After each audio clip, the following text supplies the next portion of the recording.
Hello all of you wonderful people, Jules here for WhatCulture.com, and it may surprise you to learn, but in my life I've been on more than a few bad trips, if you know what I'm saying. Yes, from going to Minehead with my parents to staying in a shack without Wi-Fi and a lad who absolutely hated my gut, these trips have been all... Wait, what's that? We're talking about drug trips. Oh Christ, I can't talk about that on YouTube, they'll demonetize me. Okay, well, I tell you what, why don't we talk about video game drug trips and hallucinations, because there sure are a lot of them to choose from, and not all of them end up being rainbow rhythms. However, they do often allow developers to get truly creative when it comes to level and boss design, throwing the rulebook out of the window and introducing new elements and mechanics into even the most straight-laced of games. That obviously doesn't protect your brain, which might well end up leaking out of your ear during these moments, but at least you can say that they were memorable. So let's take a look at some mind melters today. As I'm Jules, this is WhatCulture.com, and these are 10 video game hallucinations that melted your mind. Number 10. Max's Nightmares, Max Payne. Groundbreaking third-person shooter Max Payne is of course best remembered for its quasi-pornographic slow-motion bullet-time action, but the first game also features two surreal, nightmarish interludes, each as a result of Max being drugged. Both scenes see Max running through a labyrinthine rendition of his own home, while the pained cries of his murdered wife and baby daughter can be heard all around him. Yeah, like I said, it's not always fun. The player is then required to perform an infuriating platform sequence, walking along thin trails of blood and even gingerly leaping between blood trails, after which they're greeted with a horrific vision of Max's dead wife and child. It's unsettling to say the least, and unfortunately it's gone down in history as being one of the worst designed sections of the original game. Well, at least it was slightly different. Number 9. Michael's Acid Trip, Grand Theft Auto 5. Grand Theft Auto 5 is full of odd moments and more than a few examples of drug abuse. However, while some are optional side mission affairs, this drug trip is one that occurs in the main narrative when Jimmy drugs Michael with ketamine. And yes, I know that ketamine and acid are very different, but that's what the title said in the script. Michael quickly succumbs to the substance, leading to him envisioning an army of chimps harassing him before he's then beamed up by aliens, stripped to his underwear, and then suddenly dropped out of said spaceship. The player can then fly through the neon-splashed night sky for a while before Michael crash lands into the ground, upon which he wakes up in a park with nothing but his underwear on. It's quite the ride, and because it comes totally out of nowhere and is so well executed, it instantly became a moment championed by the fan base. Number 8. Mad Hatter's Wonderland, Batman Arkham Origins. The Batman Arkham series is full of reality-warped set pieces, typically triggered by Scarecrow's fear toxin. And you know what, you might expect Crane to be making this list, but honestly we talk about him so much that you have to feel sorry for the Mad Hatter, whose placement in Arkham Origins actually means that he did this gimmick first. If you accept this side mission to capture the Mad Hatter, you'll soon end up hypnotized by the theatrical antagonist, causing Batman to hallucinate a nightmarish vision of Wonderland. The Caped Crusader is then thrown into a balmy series of traversal, puzzle, and combat segments intended solely to throw the player off balance, all the while being narrated by the Mad Hatter. Though The Dark Knight's short encounter with the Mad Hatter might lack the instant fan service of the series' other trippy detours, its fantastically twisted art style, combining Lewis Carroll's lush Wonderland with Gotham's distinctly gothic stylings, ensures that it's one of the most creatively peculiar set pieces in any of the Arkham games. Number 7. Dead Nicole, Dead Space.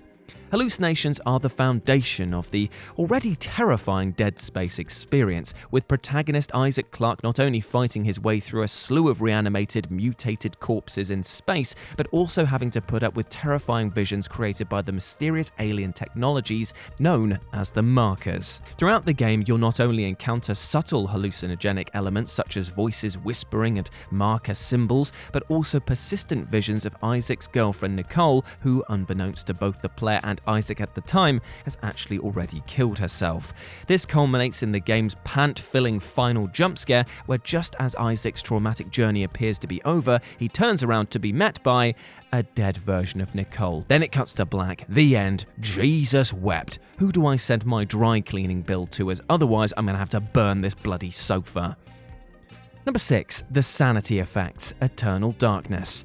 Eternal Darkness is one of the most creative video games, and say it with me kids, of all time! And one that depressingly remains stranded on the Nintendo GameCube, growing more and more obscure with each passing year. So you know what, let's bring it back to light with some mentions on how brilliant this sanity meter was, and which, when empty, would cause all manner of mad stuff to happen. These range from the subtle to the absolute downright outrageous. Some of the better hallucinatory tricks include the game's volume turning itself down, the screen supposedly switching to another TV input, the GameCube intro screen flashing up, your save game apparently being deleted, the camera angles shifting out of nowhere, and stationary in-game elements coming to life. And all were so brilliantly executed, meaning that it was a strange joy and fear to witness each happen on your playthrough. Number 5. Josh's Dead Sisters, Until Dawn. So, spoilers for Until Dawn's big plot twist incoming. It turns out that the masked psycho killer was in fact one of the playable characters all along, the schizophrenic Josh. What a rug pull, right? And this isn't even the weirdest part, as at one point you actually get to enter Josh's headspace and experience some of the conflict and drive for vengeance that has consumed him. During a late game sequence, the player regains control of Josh, and with it, a truly harrowing set piece in which he's haunted by the visions of his 2 dead sisters who perished at Blackwood Mountain the year prior. It gets worse though, as Josh is then confronted by a gigantic pig's head before his sisters re-emerge from a pile of guts before ripping away their skin to reveal their very bones beneath, and then a Wendigo face materializes and bellows at him. Honestly, it's so incredibly terrifying, not only because of what you see, but because of the mindset that you have entered. As a narrative device, it's extremely powerful, and visually, it's fantastically disgusting. Number 4. Colonel KONRAD, Spec Ops: The Line. Spec Ops: The Line is one of the most subversive shooters ever made. I mean, hell, it keeps making its way onto our list, so clearly it's got something that's sticking with the public for good reason. And throughout the title, we see protagonist Captain Walker's mental state deteriorate as he attempts to come to terms with the acts of murder that he's committed on unsuspecting civilians. And come the end of the game, it becomes clear that Colonel KONRAD, who he's been chasing this entire time, isn't real at all. You see, the radio conversations Walker believes he's had with Colonel KONRAD throughout the game are entirely fabricated in Walker's mind, given that KONRAD died long before Walker even arrived in Dubai.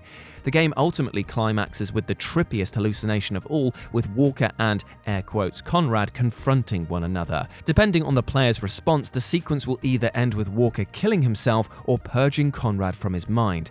However, the outcome does little to let the player forget that war has consequences, that people suffer on both sides, and especially from the battle within. Number 3. The Rat Pinata, We Happy Few. So We Happy Few is an odd beast. The main game had such an interesting premise, but was unfortunately let down with its unfocused approach to open world survival. What it promised was a lot of deeply twisted events with a structure similar to BioShock, but what it delivered was much less substantial. Luckily, the DLC managed to fix a lot of these problems by focusing on the story rather than the survival. However, that doesn't mean that the main narrative was completely void of disturbing moments. In this 1960s dystopia, citizens are pacified through their addiction to a hallucinogenic drug named Joy, which shields them from the truly ruinous, desolate nature of the world around them. The game begins with protagonist Arthur becoming a downer, that is to say somebody who refuses to take their joy, as realized by a nauseating opening sequence where his friends invite him to whack a piñata. Upon doing so, the joyous, colourful vision slips to reveal that Arthur and his pals are in fact beating to death a large rat, after which his friends feast upon the remains, believing them to be sweets from the piñata. It perfectly and revoltingly lays out the game's central conceit in a way that just about nobody who's ever played it will surely forget. And I tell you what, it's put me right off gummy worms. Number 2. VAAS's Death, Far Cry 3. There are several gleefully mind-bending sequences in Far Cry 3, not least a terrific mission where protagonist Jason gets the contact high to end all contact highs after torching a huge weed crop with a flamethrower. It legit is still one of the most fun missions in any of the Far Cry games. But far trippier than even that is the game's boss fight, if you can even call it that, against the ludicrously entertaining antagonist VAAS. After Jason appears to be stabbed in the stomach by VAAS, he enters a dreamlike state where he witnesses several surreal visions involving himself, VAAS, and VAAS's sister, Citra. The player ultimately has to shoot dozens of visages of VAAS, that's a nice little tongue twister there, before finally reaching the man himself and plunging a blade into his heart, killing him for good. Though it's undeniably disappointing that VAAS dies barely 2/3 of the way through Far Cry 3, the mind-blowing atmosphere of this eerie, neon-soaked sequence nevertheless makes it one of the series' high points. And number 1, Nightmare Alley, Silent Hill. The nature of Silent Hill games is such that neither the protagonist nor the players themselves are ever quite sure what's real and what isn't. This is terrifically crystallized in the opening 10 minutes of the first game, where the player is lured into a dark, winding alleyway and experiences a series of increasingly alarming sights: a bloody corpse on a hospital gurney, blood-stained walls, and finally the eviscerated remains of something hung up on a barbed wire fence. Protagonist Harry is then attacked by a number of Silent Hill's deformed monsters, after which he dies and then wakes up in the city's diner. The initial implication is that it was all a dream, but of course, between the game's own slippery internal logic and the ambiguous interplay between the normal and nightmarish worlds of Silent Hill, the player can't ever be sure. Either way, the scene was a bone-rattling statement of intent for the grotesque and surreal horror that fans would encounter throughout the entire series, and arguably is what makes this franchise so utterly memorable. And there we go, my friends. Those were 10 video game hallucinations that melted your mind. Hope that you enjoyed that, and please let me know what else you would have picked for this list down below, as who knows, I might do a commenters edition further down the line. And if you want to sling this old bad boy a little follow over on Twitter, you can do so at RetroJ with a 0. As always, I've been Jules. You have indeed been awesome. Never forget that, and I'll speak to you soon. Bye.